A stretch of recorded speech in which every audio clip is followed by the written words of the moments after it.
Well, it's Thursday, the 28th of February 2018. This is our Hemp Decorticator. It's nicely painted up now. We're going to be running through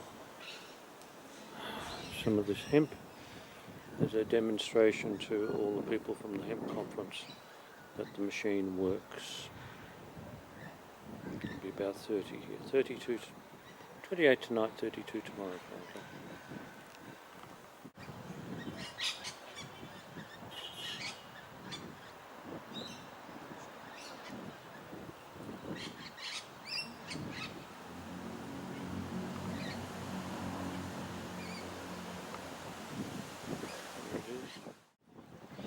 So the fibre comes out there, and over here is where all the herd comes out.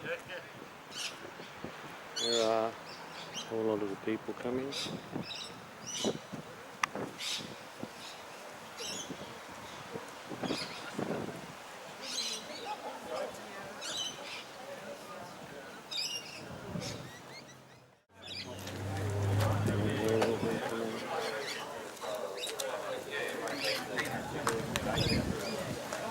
Please come over here. Come in the shade of the wind. Ross has set it up so that you can stand here in front of this container.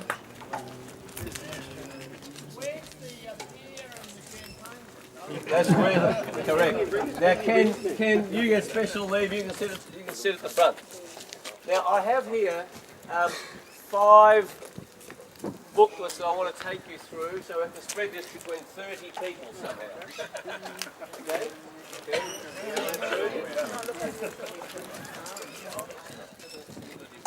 So, yes, absolutely. Yes. So, what we're going to show you, this is the mighty D8 decorticator. This has been 24 years in the making, and the builder of this machine right now is Ross George. Ross, come out the front here, please. From Managing Director of Hostinge. Round of applause. So Adrian Clark, in 1994, said, why don't people grow hemp? The answer was, we can't process. We can't decorticate without retting. So his mantra was 3 words, decortication without retting. So he says, I'm going to invent a machine to do decortication without retting. That's what this is. And I have explained this to people knowledgeable about hemp, and they say, when do we ret it? I say, you don't ever ret it. Retting damages the fibre, damages the herd. So that's been the journey. And for those of you from government has played a role in why has it taken 24 years? And there's all sorts of reasons. Government, same reason why growing hemp is still being locked in the States, as you heard today. Now, this machine is designed, if you turn this first picture that you have on this picture is of the New Zealand crop that our machine decorticated. And the ideal crop is the next picture. The ideal crop that this machine is designed for is this crop, and that's an eco-fibre crop. Now, the vision of this machine is to harvest this crop in the morning, decorticate it straight away, take the fibre, degum it, and turn it into yarn by the end of the day. From harvest to yarn in 1 day. That's not your name, by the way. A different yarn. Okay, that was the vision. And the patent, this is green decortication that has never been done before. So that's the ideal crop. Now, you might notice, we'll get to that in a moment. So the next picture is the long fibre that also comes out of this machine in New Zealand. Ross was over there, I've fallen apart already. Oh well, never mind. And then the next picture is another picture of long fibre that comes out of this machine if it's got the ideal material for which it's been developed. The next picture is the quality of separation. So the aim here is to have only 5% of the herd in the fibre and 5% of fibre in the herd. Separation after that is easy. That, with 5% herd, is easy to degum. After degumming, it can be cleaned in a Fearnort, a Trutzler, carded, and then spun on standard cotton spinning equipment. Now the other big idea, why standard cotton spinner with a short staple? Because it's strong, it hasn't been retted. That's the big idea. Everyone says hemp has to be long fibres. It has to be long fibres if it's weak. But when it's strong like this with no retting, it doesn't need to be a long staple. There's a picture of the herd as well. Now, you might notice that this is shit product for our machine. In other words, this is after this was a 3-4 foot. It's been round baled. Ideally, the best harvester, and who was the speaker today about harvesting? The best harvester for this is a reaper binder. Who knows what a reaper binder is? Okay, so you cut it, grab it, and put in butt first up this conveyor. That's what it's designed for. And it will do 1 to 2 to 3 tonnes an hour, depending on the input mechanism. And remembering, of course, that there's a lot of water in this. Jan, in your experience, what if 1 tonne of green would be roughly what level of water, liquid? What do you reckon, Rob? 30. 100, 10% water? Oh, way more. Sorry, I thought you said, what do you reckon? In a tonne of stalk, of green stalk, how much water would there be, do you reckon? 50%. No. In a tonne, it would be 800 kilos of water. No. 1,000 in a kilo. Yeah, 1,000 kilos. It's 80% water. Is it? which 80%, at Rob? least. Okay, beautiful. So, yeah, right? Yeah. So dry mass, remember all the numbers we've been talking today of 10 tonnes Yep. of dry mass. So, you know, the average dry mass product in a well-grown crop like this, 250 to 300 seeds per square metre, is average 8, 9, 10 tonnes of material. But if it's wet, it's 20 tonnes there, Yep. close to 18, 20 tonnes. Okay? So how do you degum the fibre? We'll talk about that in a moment, David. Excellent question. We spent $1 million developing the degumming with sodium hydroxide, essentially. So it still qualifies as organic, so if it's an organic grown crop. And it's done through standard textile processing. A Kia dye works, 3 hours under pressure, pushing the sodium hydroxide through, take it out, dunk and squeeze, because you've got to get rid of the lignins. When it's green, which is the smallest and thinnest fibre, best fibre for textiles. Remember, you don't have to degum if you're not doing textiles. But for the thinnest green, if we harvest it and let it sit there for a day, the lignins will be chomping away at the fibre. So the speed of action is going to be important. Another big benefit that Adrian Clark found, and by the way, he's Tony Clark, who's the chairman of TCI, Adrian's younger brother. Adrian and Tony found when the green fibre comes out, you squeeze that, and there's a whole bunch of liquid comes out of that. And in our view, that's going to be a superfood. That's going to be, we call that hemp juice. Hemp juice is going to be gold. So, but that's only for green decortication. There's been talk today about a dual crop. If you grow a dual crop, you'll still get a tonne of seed, particularly when you're planting 50 kilos per hectare. You go through with a header, but if it's 3 metres high, you need a particular type of header. Take the seed off, you still get the seed. You then slash and put it through. The fibre will be thicker. You'll get more herd, of course, because it's become a thicker crop. The ideal thickness of the hemp stalks is between your thumb and forefinger. There's only one. Adrian taught us that. That's what it's designed for. Between thumb and forefinger. However, whose thumb and whose forefinger? Little. Is it Lynn's or is it whose? Come on, Dave. Let me see your thumb. And look at this. Flies. So I think it's an average male, whatever that might be. Okay, so the dream is yarn by the end of the day from harvesting. And 1 tonne an hour, this machine will do 5,000 tonnes in a year. That's 500 hectares of production. The beauty of this, it won't do 10 tonnes an hour. The beauty of this is if you wanted to do 10 tonnes an hour, you would have a number of these lined up beside each other. The beauty of smaller machines, this is only $350,000. You want 10 tonnes an hour, it costs you $10 million. And you will hammer mill it, and you will have had to ret it. Does that make sense? That's the vision. In cooperatives, the ROI on fine quality textiles is spectacular. Spectacular. Degummed fibre is worth, in America right now, we can get for degummed hemp fibre $20 US a pound.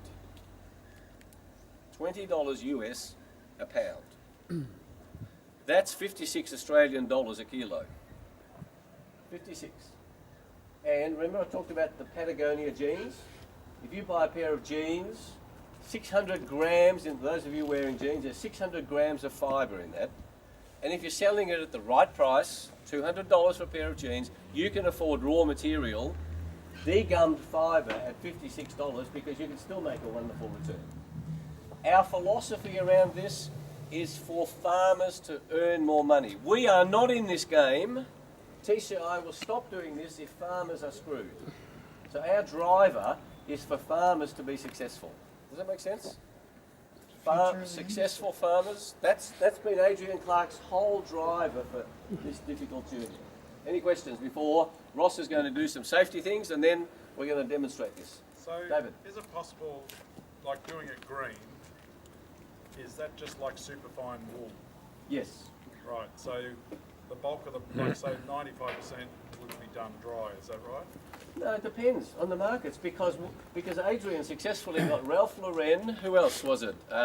All the major fashion houses are desperate for superfine hemp fibre. And as I said, you cannot buy Patagonia jeans in Australia, hemp jeans, because they're sold out. So the question of the markets, so our strategy is to find markets for these products. But the practicality though is that you can't do it all green though. That's correct. No, we don't want to bail. Yeah, I know, but the practicalities Well, the question, it will grow. We're satisfied that if we grow the journey, there'll be sufficient machines. But not everybody needs the finest fibre, and not everybody needs particularly clean fibre. So the question is, what's the use for it?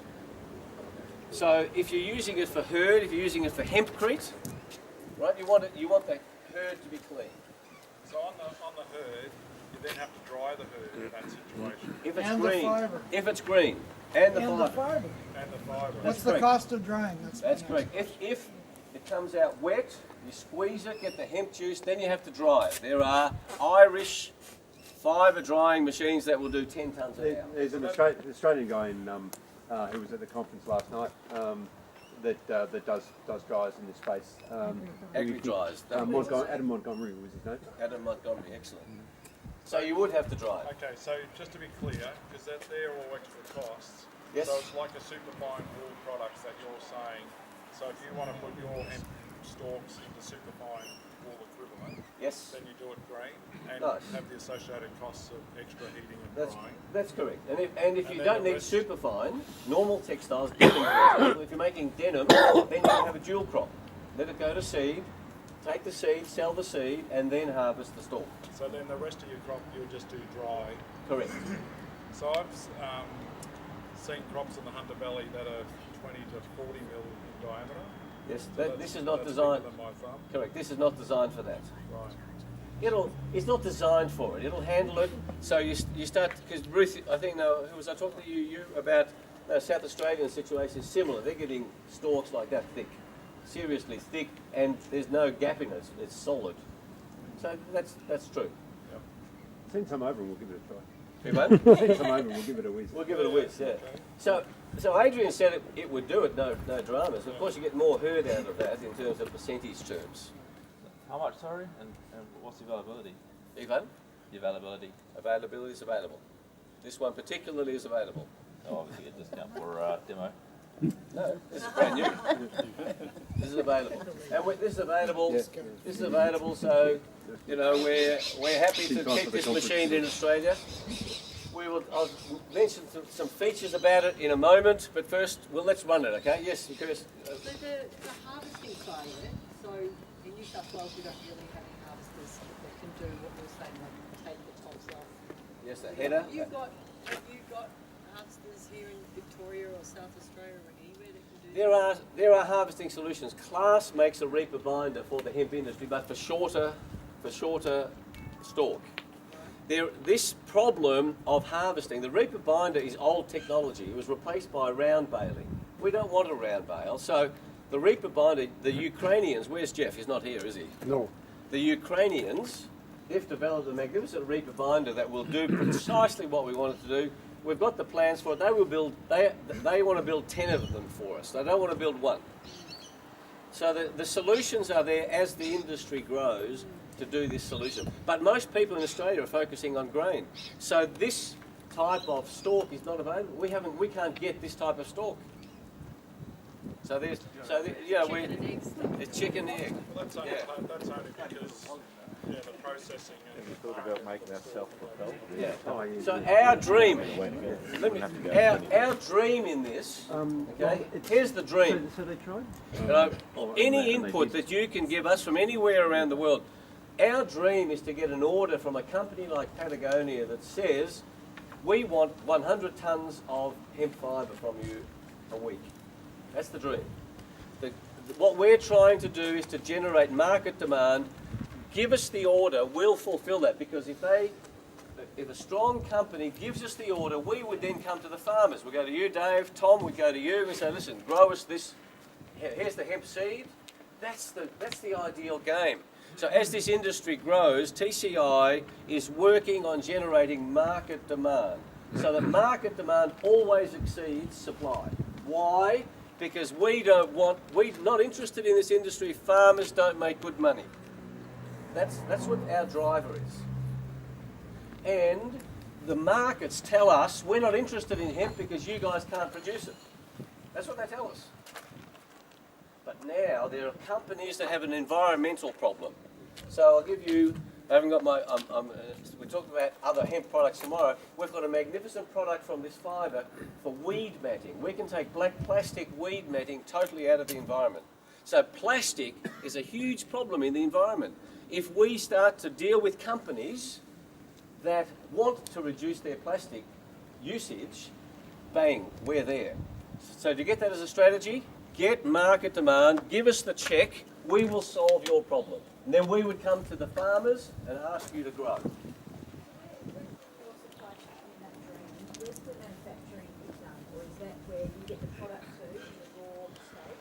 So Each time, taken into different. packing or the fibre, other techniques? Our dream is to never sell one of these machines, but we will.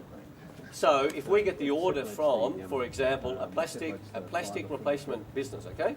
They give us the order. We would go to the farmer. We would bring this machine onto the farm. We would process it, give the farmer the check, take away the fibre and the herd. So how quickly do you have to do the drying process and the degumming before The squeezing and the drying quickly, because otherwise the lignans chew the fibre, if it's green. Plus it bursts into flame, so it's too wet. Yeah, but we want the hemp juice. I really think the hemp juice, for any of you, I wonder if there's any experts on drinking hemp juice. Anyone's ever done it, because most people have never seen.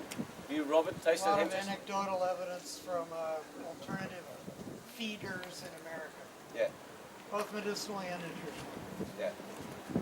Okay, so, any other questions? Ross is now going to do Thank you. the safety advice, then we're going to get this machine happening. Okay, well, I'd just like to add my welcome to Austin. This is where I work. We design and build special purpose equipment. And we got involved with TCI 3 years ago, and 4 years ago. 4 years ago. We're a bit like the Gillette people. We loved it that much. We've actually taken a shareholding in it as well. Now this, as Charles has said, this particular material is short stuff grown for seed. It's really branchy. If you look at the stalk, it's nowhere near between you. It's more like it's more like that size. But I mean, we got this material because it's good enough for what we're doing, which is testing the machine. This was finished a week and a half ago, so we're frantically finishing it for this conference, getting it all ready for you guys. We got this material, which is good enough for us testing, but doesn't produce. It produces a reasonable product, but not much. A lot of moving parts in this machine. If I'd like everyone to keep 2 metres away, please, from the machine, and so everyone there is fine. We'll turn it off again, and everyone can walk around. Can walk around it. I'm only going to put a little bit of material through. I'm not going to put it through that fast. We're just demonstrating what we're doing. The conveyor belts move, the door walkers move, there's another conveyor on the other side that moves. That shaft that moves, keep your fingers clear, keep away. And this is the process that it requires to start this if you had this on your farm. Yes. By the way, this machine can be powered in 3 ways: tractor, electricity, or a diesel-powered motor.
Ross, what we've put in here, and we'll show you, we'll open this up in a moment, but we've put the hydraulics into the machine so that the power system, we don't need hydraulics on the tractor, we don't need hydraulics if there's electric generation or an external motor.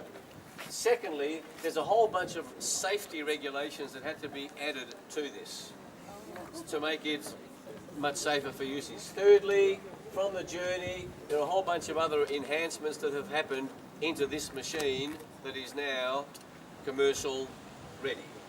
So, questions before you have another wander around. And while you're thinking about your questions, you can see I was just putting small amounts in.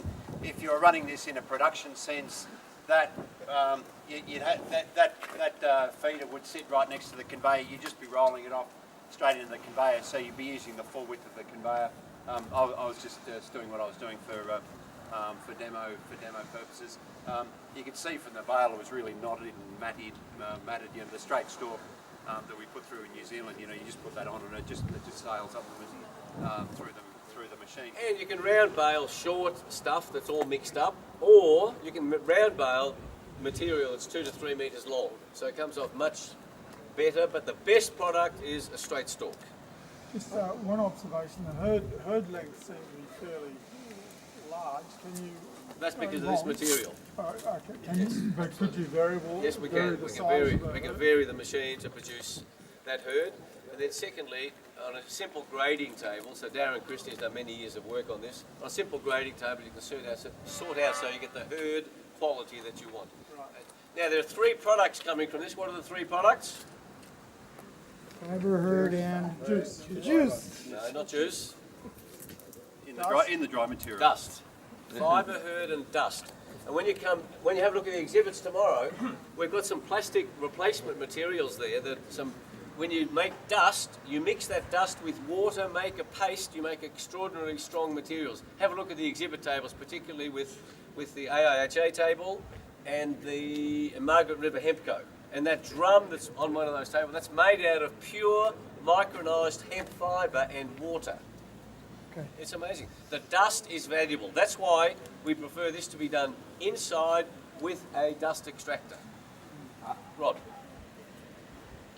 The micronized hemp fiber and dust are entirely different considerations. Correct. Okay. Because micronized fibre, the micronized material is partly herd, partly fibre. So, but the cellulosic qualities of that dust, all right, there's been very little research done on it, and we are highly confident that that's not going to waste. I'd probably ask Martin about this before you throw it through your machine, through his process, but what he uses is extremely pure and clean fiber from paper pulp producers. This is his source. So this is about the cleanest fiber you can get. Paper pulp? Yeah. Yeah, that's what he's using in his we'll process. talk about that, Right. so because Okay. we're on a tight time. My next step is, okay, this is done with dry. If you run green through it, it's all parallelized, it goes in butt first, I get that. That's necessary for textile production. How do you handle it physically between here and the drying? Oh, well, for each company, that's going to be a separate question. How much volume do we need to handle?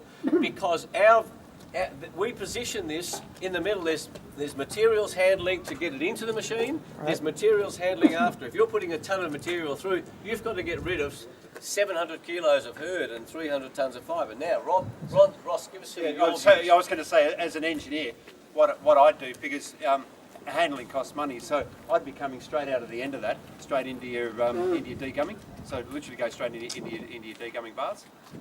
And the herd, I'd actually, because the herd's got a very low specific gravity, the herd actually blows really easily. So you automatically convey your herd, to a bunker on the other side of your building, or you put it straight into a dryer. Well, the advantage of this is to do it in the field. No, close to the field, but not outside. Yeah, we don't want to lose the dust. We don't want fires in the hot weather in Australia. I see that, but I would suggest you actually want to lose that dust. Yeah, well, that's a logistics question, isn't it? I would argue that you're better off transporting stalk into a central location rather than separating in the paddock, and then you've got a whole bunch of fluffy fibre and a whole lot of of herd that you then got to handle. I from an engineering logistics point of view, don't know anything about agriculture and farming and cellulose and lignins and shit like that. But just from a straight logistics point of view, I reckon you're better off handling the store. We've worked it much better. If you run it through green, you're not going to get much dust until later in the process. But you're still going to get two products. Much better take one product out of the field and then separate under controlled environment than have it in the field. Right. Remember, we're talking about 1 to 2 tons an hour. Right, so we look at those big Canadian, if you've got 1,000 hectares, you say, right, how are we going to solve this problem? Because we're going to have 10,000 tons of material, and we're going to have 2 or 3 or 4 machines. That's the question. Any other questions? We've got to get moving, Rob. Excellent questions, and we'll talk tomorrow. It's excellent. Any other questions? Dave? What provision is there if you overfeed it and block it up? Excellent question. So, so what we're doing is we're measuring the torque going into the drum, and there's a feedback loop onto the conveyor to slow the conveyor down, and if it exceeds a certain point, it actually reverses the conveyor and pulls it out. No. Don't need a hockey stick. Oh yeah, we need unit. This has got just a simple Allen Bradley PLC in it with analog inputs and outputs. So we're just taking those. So we're using the analog inputs as the power measurement, and then the analog output is the drive on the hydraulic. So yeah, we've been there and tandem before. The taxis are coming in 2 minutes. Look, the rain has come. Well, look. You're going to open up first. Oh yes, the hydraulics. Can we see the hydraulics? So come and look at the hydraulics. Walk around with Ross. When the taxis come, get in the first taxi that you can, or stand in the shelter there. Thank you for coming, everybody. I'll need these back for the Friday.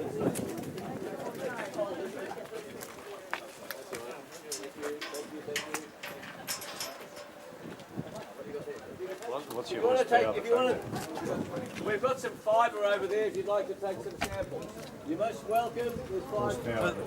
Oh, it's 100 horsepower at the PTO. So it's 100. I think it's a 125, and they so they look. This is pretty straightforward. We use Rexroth. So there's a Rexroth pump in there. Version whatever.